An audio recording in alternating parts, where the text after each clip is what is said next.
Hi viewers, ఈ వీడియోలో మనం కల్కి మూవీ సీక్వెల్ గురించి క్రేజీ అప్డేట్ గురించి తెలుసుకోబోతున్నాం. మరి లేట్ చేయకుండా వీడియోలోకి వెళ్ళిపోదాం. వైజయంతి మూవీస్ బ్యానర్పై ప్రభాస్ గారు హీరోగా నటించిన మూవీ కల్కి 2898 AD.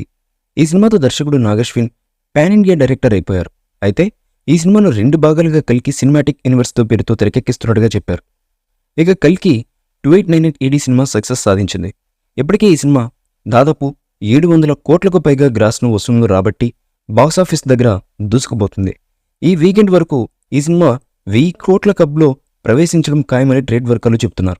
ఈ సినిమా సెకండ్ పార్ట్కు సంబంధించినటువంటి షూటింగ్ దాదాపుగా పూర్తయినట్టు తెలిపారు. అంతేకాదు కొంత ప్యాచ్ వర్క్, గ్రాఫిక్స్ వర్క్స్తో ఈ సినిమా పూర్తి కానున్నట్టు మేకర్స్ తెలియజేశారు. అంతేకాదు కల్కి 2వ పార్ట్ను వచ్చే ఏడాది సమ్మర్ కానుగ్గా మే 9న విడుదల చేయాలనే ప్లాన్లో ఉన్నారు మేకర్స్. ఇప్పటి నుంచే సెకండ్ పార్ట్కు సంబంధించిన పనులు పూర్తి చేసే పనిలో పడ్డాడు నాగశ్విన్. కల్కి సెకండ్ పార్ట్కు కల్కి 3102 BC అనే టైటిల్ను పరిశీలనలో ఉంది. ద్వాపర యుగంలో మహాభారత యుద్ధం తర్వాత శ్రీకృష్ణ నిర్వహణలో ద్వాపరం అంతమవుతుంది. మహాభారత యుద్ధంలో ఉపపాండవులపై అస్త్రం ప్రయోగిస్తారు. దీంతో ఉపపాండవులు చనిపోతారు. అటు అభిమన్యుడి భార్య ఉత్తర గర్భంలో ఉన్న పరీక్షిత్తుడు చనిపోతాడు. శ్రీకృష్ణుడు తన యోగమాయతో మళ్లీ బతికించి కురువంశాన్ని బతికిస్తారు. ఉపపాండవుల మరణానికి కారణమైన అశ్వత్థామం నుదురుపై ఉన్న శివమణిని పీకిపారేస్తారు శ్రీకృష్ణుడు. ఆ తర్వాత 6000 సంవత్సరాల తర్వాత ఈ కథలోకి తీసుకెళ్లారు నాగశ్విన్. ఫ్యూచర్లో వరల్డ్ మొత్తం ఎలా ఉండబోతుంది కల్కిలో చూపించారు. భూమిపై ఉన్న వనరులను పీల్చేస్తే కొత్తగా కాంప్లెక్స్ అనే ప్రపంచాన్ని క్రియేట్ చేసుకుంటారు సుప్రీం యాస్కిన్.